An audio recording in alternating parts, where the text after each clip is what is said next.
Poultry ফার্মে ঢুকে শতাধিক পোলট্রিকে মেরে দিল বাঘ। এমনটাই ঘটনা ঘটল ক্রান্তি ব্লকের রাজাডাঙ্গা অঞ্চলের উত্তর মাঝগ্রাম এলাকায় সিদ্দিকের পোলট্রি ফার্মে। জানা যায়, মঙ্গলবার গভীর রাতে বৃষ্টি আসতেছিল, ঠিক ওই সময় বাঘ এসে পোলট্রি ফার্মের বেড়া ভেঙে ভিতরে ঢুকে প্রায় 200 পোলট্রি মুরগিকে মেরে ফেলে। পোলট্রি ফার্মে প্রায় 2000 মুরগি ছিল, তবে মঙ্গলবার দিন সব মুরগি বিক্রি হলেও অবশিষ্ট থেকে যায় 200 মুরগি। কিন্তু রাতেই এমনটা ঘটনা ঘটবে কে জানে। 200 মুরগির মধ্যে আর একটাও বেঁচে নেই, সবগুলোকে মেরে ফেলেছে বাঘ। জানা যায়, গভীর রাতে মুরগির চেঁচামেচিতে তারা লাইট নিয়ে উঠে এসে পোলট্রি ফার্মে ঢুকে দেখে বড় আকারের একটি বাঘ। তাদের লাইটের আলো দেখে বাঘ সেখান থেকে পালিয়ে যায়। পরিবার সূত্রে জানা যায়, প্রায় 20 থেকে 30 হাজার টাকার মুরগি হতে পারে। যেহেতু মুরগিগুলো কোম্পানি, তার জন্য তারা এখনো পর্যন্ত কোনো ব্যবস্থা করেননি, বরং তারা কোম্পানির ম্যানেজারকে জানিয়ে দিয়েছে। ম্যানেজার এসে কি বলবে সিদ্দিক এবং তার ছেলে মকসেদুল, সেই অপেক্ষায় এখন আছে। আসুন বিস্তারিত দেখে নিই আমিস নিউজ ইন্ডিয়া চ্যানেলে। আমরা তো দেখতে পেলাম এই পোলট্রি ফার্মটা কি আপনার? এটা এটা তো আমাদেরই।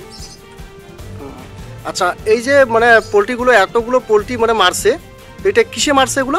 এগুলো তো মারছে বাঘেই, ঠিক আছে, আমরা তো বুঝতে পারিনি। আমরা কালকে রাতে ঘুমাইছি, হ্যাঁ, ঘুমানোর পর দেখতেছি মুরগি চিল্লাহাল্লা করতেছি। কেন করতেছে, আমি আর আমার বাবা আসলাম এদিকে ফার্মের দরজা খুলে লাইট মারতেছি, একটা বাঘ আসছে, বড়ই বাঘটা। আমরা লাইট মারার সাথে সাথে ও এদিকে ফেঁকে গেছে। মানে ভাঙ্গে চলে গেছে নাকি? মানে ভাঙ্গে ঢুকছে আবার ভাঙ্গে পালাই গেছে ওদিকে? যেদিকে ঢুকছে ওইদিকে পালাই গেছে। মানে বাঘটাকে একদম সচক্ষে দেখতে পাচ্ছি। এদিকে তো এইটা লাইট ছিল না, দুইটা লাইট ছিল, মানে সব লাইটে বন্ধ ছিল, এই দুইটা লাইটে ছিল, ঠিক আছে। আর পোলট্রি ফার্মে পাহারা ছিলেন না? পাহারা তো ছিলাম 10টা 12টা অবধি তো ছিলাম, ঠিক আছে। আর এটা কখনকার ঘটনা? এটা রাতের? রাত্রে প্রায় 3টা 3:30টা, মানে প্রায় ভোর দিকে আর কি না? আচ্ছা আচ্ছা। কালকে একটু বৃষ্টিও পড়ছে না, ওই বৃষ্টির সময় মনে হয় আসছে নাকি? বৃষ্টিটা পার হয়ে আরেকটু পরে আসছে। মোটামুটি পোলট্রি ফার্মে কতগুলো মাল ছিল?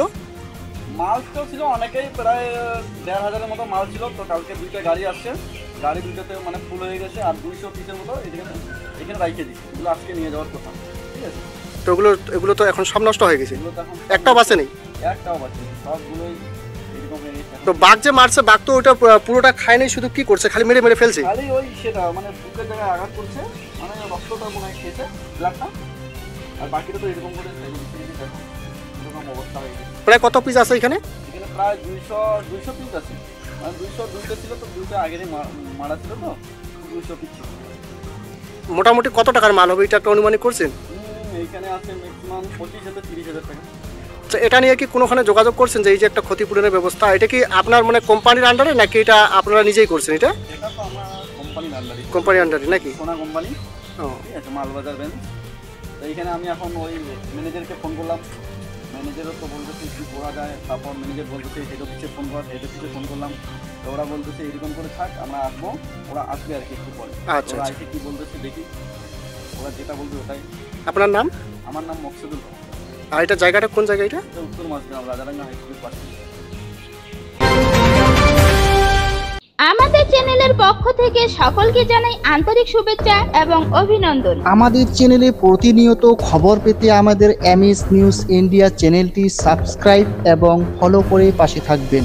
সুস্থ থাকুন, ভালো থাকুন। এমএস নিউজ ইন্ডিয়া চ্যানেলের পর্দায় চোখ রাখুন। আবার আসতেছি পরের খবরে।